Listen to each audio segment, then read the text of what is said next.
Bonjour tout le monde, mon nom est Serge Brinkhouse. Aujourd'hui, je vais vous faire une petite présentation vite explicative sur ce que nous autres on surnomme l'aube de la renaissance psychédélique. Alors, ceci dit, on va commencer avec une des facettes de la compréhension de ces substances-là viennent de quand. Disons, admettons, dans le contexte où est-ce que dans l'histoire, on a vu souvent que ces substances nous ont été dévoilées par l'entremise d'études archéologiques et ainsi de suite. Il y a un livre très intéressant que je vous recommande beaucoup. C'est le livre de Brian C. Moraresco. C'est La clé de l'immortalité ou The Immortality Key. Là-dedans, il parle justement du refrain qui vient des mystères des Éluciniens, qui est Antepathanis Primpathanis, Dantepathanis Antepathanis. Alors, qu'est-ce que ça veut dire? C'est mourir avant de mourir pour ne pas mourir quand on meurt. Alors, le refrain dit que dans ce contexte-là, dans le temps des Grecs, dans d'autres civilisations aussi, ils avaient compris que l'importance de la mort dans le contexte de l'humanité est effectivement une des plus grosses craintes qu'on a en tant qu'être humain, c'est justement la mort.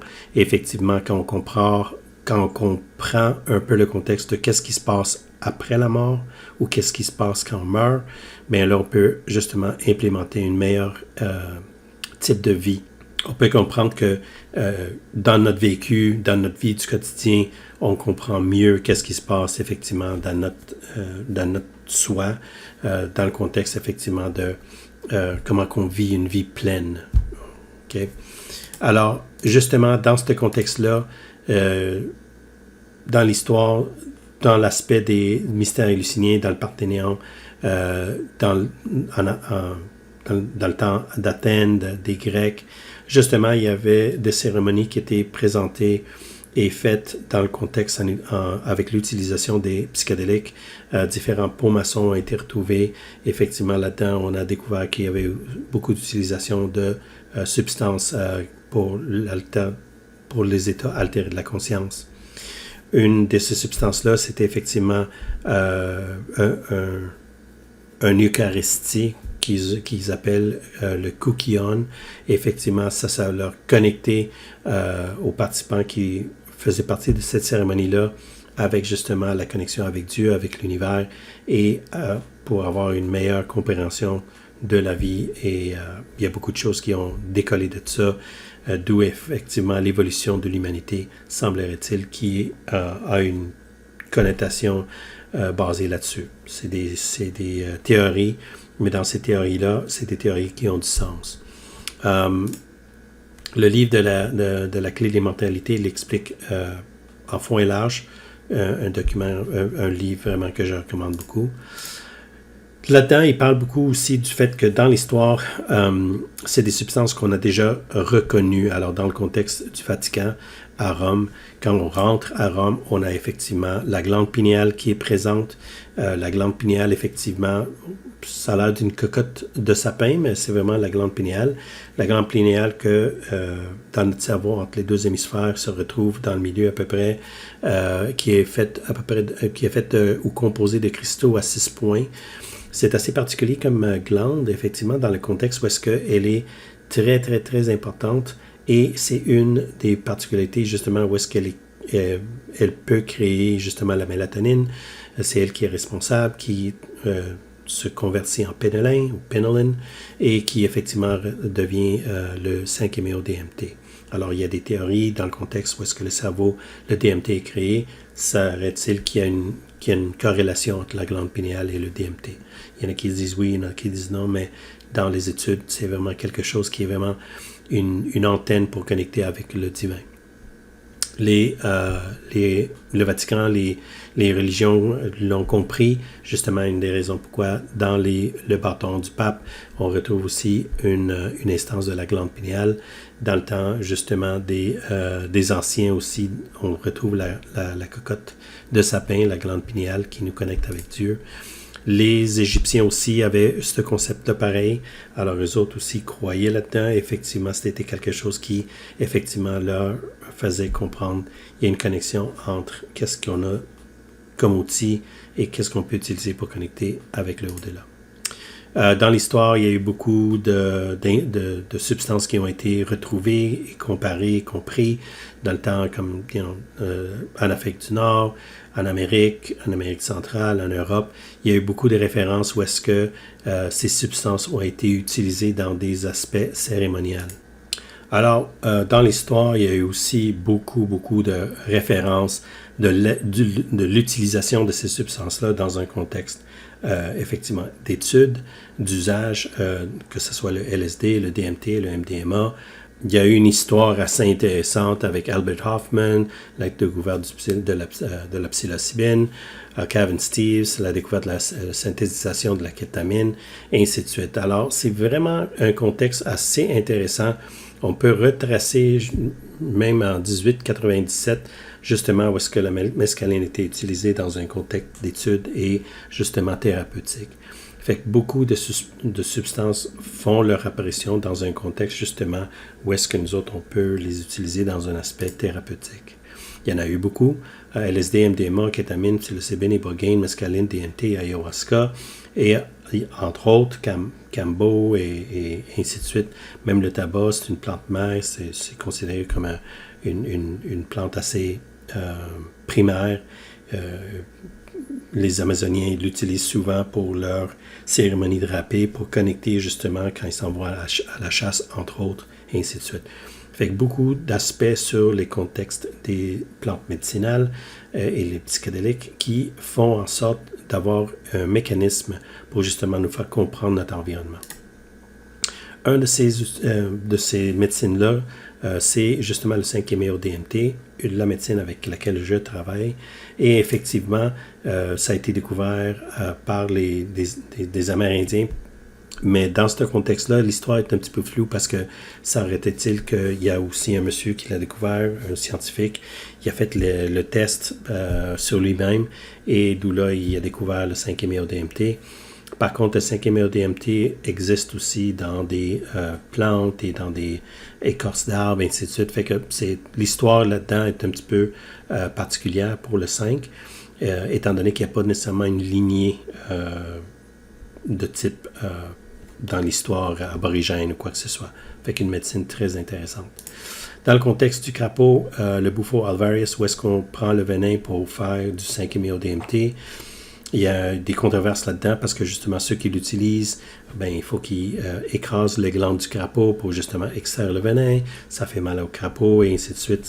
Même si tu le relâches dans la nature, ce que beaucoup de retraites ou de centres parlent de justement comment ils traitent les animaux avec soin.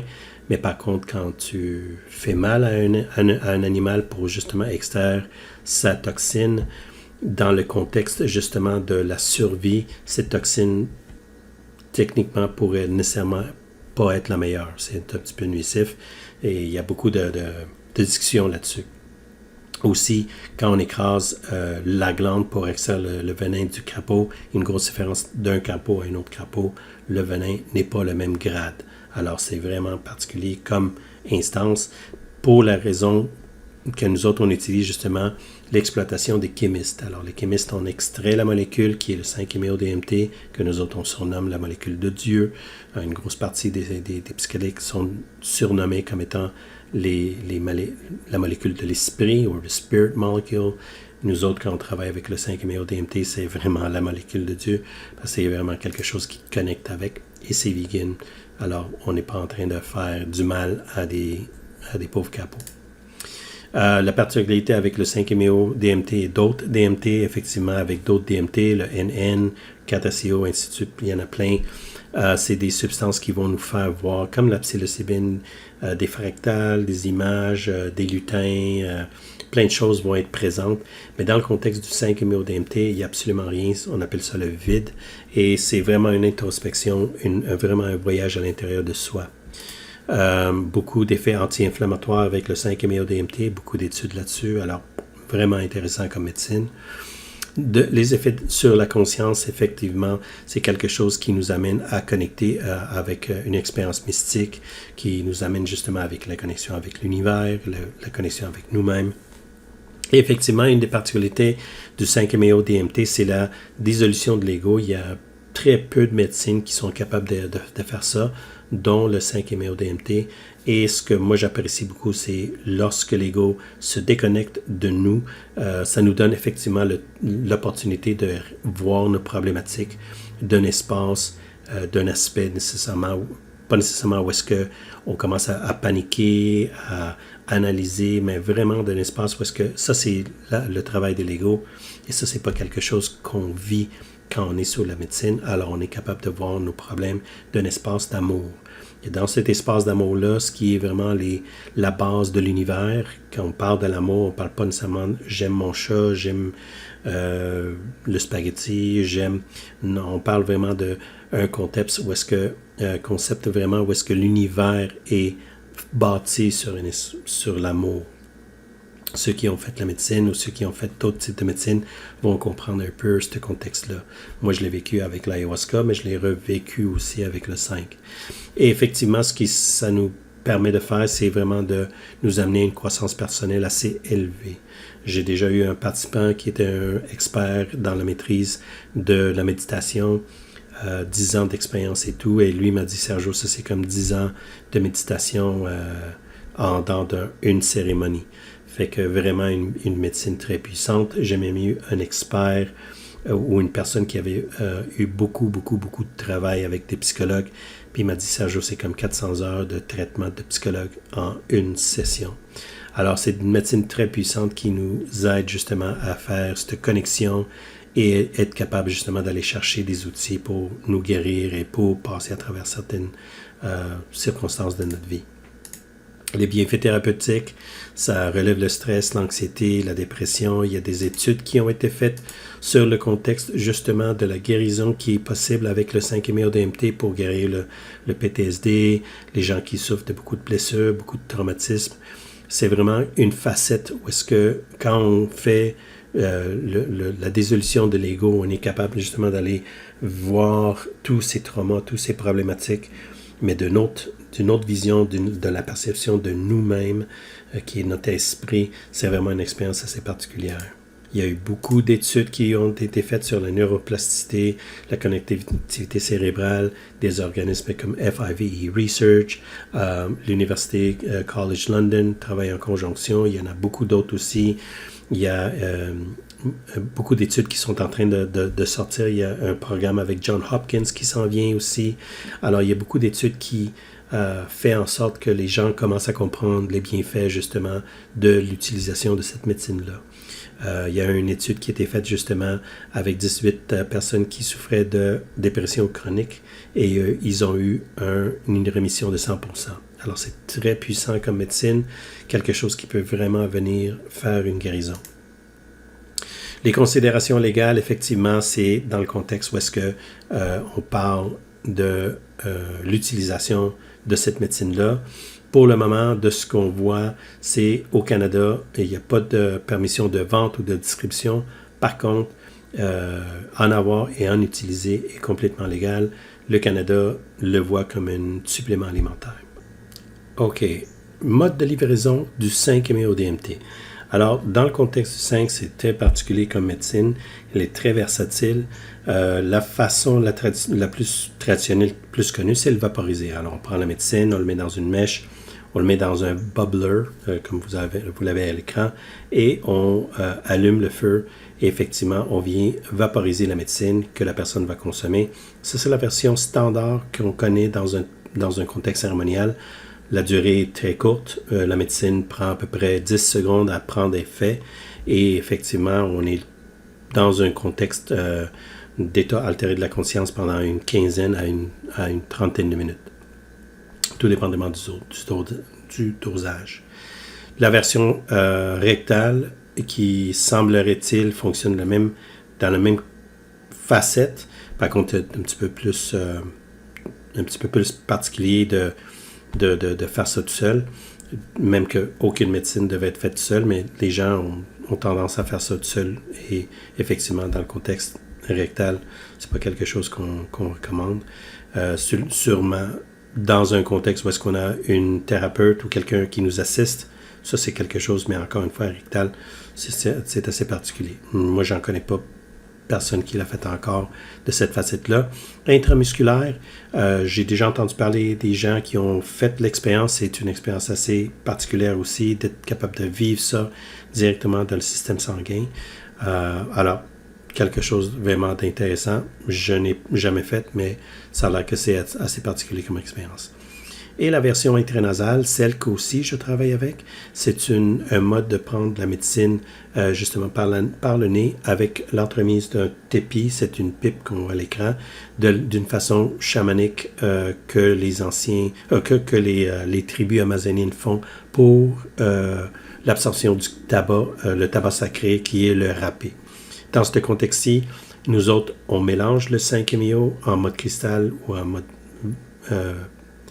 en poudre, on prend le cristal puis on le réduit en poudre et on le mélange avec une partie égale justement de râpé qui n'est pas à base de tabac. Alors, il n'y a aucun tabac dans ce râpé-là et c'est un tabac à base de fleurs et à base de plantes. Alors, effectivement, c'est un mélange qui est fait par une spécialiste à Vancouver et ce tabac-là nous permet, ce râpé-là mélangé avec le 5-MeO par l'entremise intranasale nous permet justement de donner une dose qui est beaucoup plus basse, alors dans un contexte d'une microdose, qui est une dose qui va nous donner l'effet de prendre à peu près 2 à 5 minutes pour prendre effet au lieu de 10 secondes. Et le temps de descente va être entre 30 minutes et 1 heure. Alors la durée de notre expérience qui va être aussi plus douce, parce que ça va être vraiment une expérience microdosée, va prendre beaucoup plus de temps. Alors ça, c'est une autre belle particularité de la médecine. On est capable de l'utiliser en fonction avec l'usage justement d'autres disciplines. Alors, quelque chose qui a déjà été fait dans le passé avec la danse extatique, avec les sound journey ou sound bath, avec la méditation, avec justement la hypnothérapie et ainsi de suite. Alors, justement, tu es en train de travailler sur une autre facette qui est avec le breathwork. Alors, en utilisant la médecine en un dosage très bas, mais dans un contexte justement où est-ce qu'on est capable de l'utiliser pour justement faire notre petite déconnexion de l'ego, l'information rentre mieux. Moi, personnellement, quand je fais mes expériences de méditation, je trouve que je rentre plus à profondeur dans ma méditation avec une microdose de 5-MeO intranasale. Qu'est-ce que ça fait aussi, c'est que ça me permet de rentrer directement dans ma méditation au lieu que pour moi, peut-être pas pour tout le monde, mais pour moi, ça me prend peut-être une dizaine, quinzaine, vingtaine, voire même trentaine de minutes de rentrer dans ma méditation parce qu'il y a tout le temps le chatter dans la tête, les comptes à payer, les ci, les ça, les courriels à envoyer, ainsi de suite. Fait qu'il y a tout le temps, le cerveau est tout le temps en train d'être actif, l'ego est tout le temps en train de dire, d'être présent, mais avec justement l'entremise du 5 en intranasal, en microdose, fait en sorte que justement l'ego il prend un break, fait qu'alors ça te donne l'opportunité de rentrer vraiment dans ton expérience.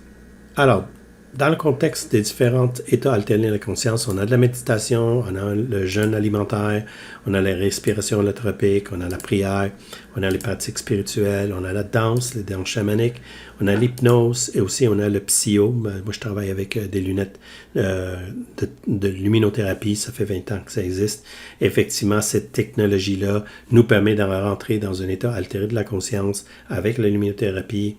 Il y a beaucoup d'informations là-dessus aussi, très intéressant. Où est-ce qu'on peut s'en aller avec ça? Alors, une beauté de la diversité de toutes les différentes pratiques qui nous amènent justement à un meilleur état de la conscience et justement beaucoup de possibilités de guérison avec ces différents outils-là, dont effectivement les psychédéliques. Le troisième œil, la glande pinéale, encore une fois, très particulière, le 5-MeO, qui a une vraie ressemblance dans l'aspect moléculaire, justement, du sérotonine, de la mélatonine, du 6-méthoxyharmone, puis les hormones de nuit, le VLT. Très intéressant qu'on a cette particularité de cette molécule-là qui réagit naturellement avec notre système. Alors, c'est pas quelque chose qu'on introduit qui est externe, c'est vraiment quelque chose que le système connaît déjà. Comme je vous parlais des lunettes luminothérapie, qu'est-ce que ça fait, la combinaison, la stimulation, la relaxation de l'esprit, justement le non-psycho et l'assistant de l'esprit. C'est quelque chose qui est assez intéressant. Si vous avez des questions, je suis disponible dans plusieurs plateformes, d'où Facebook, Spotify, Apple Podcast, Instagram. Je suis sous le nom de Psychonaut Café et je fais des cérémonies sous le nom de Kayawaya Medicine. Kayawaya parce que je viens de la Bolivie. Effectivement, les anciens médecins ou hommes médicinaux, si on peut les appeler de même, c'était justement considéré les Kayawaya.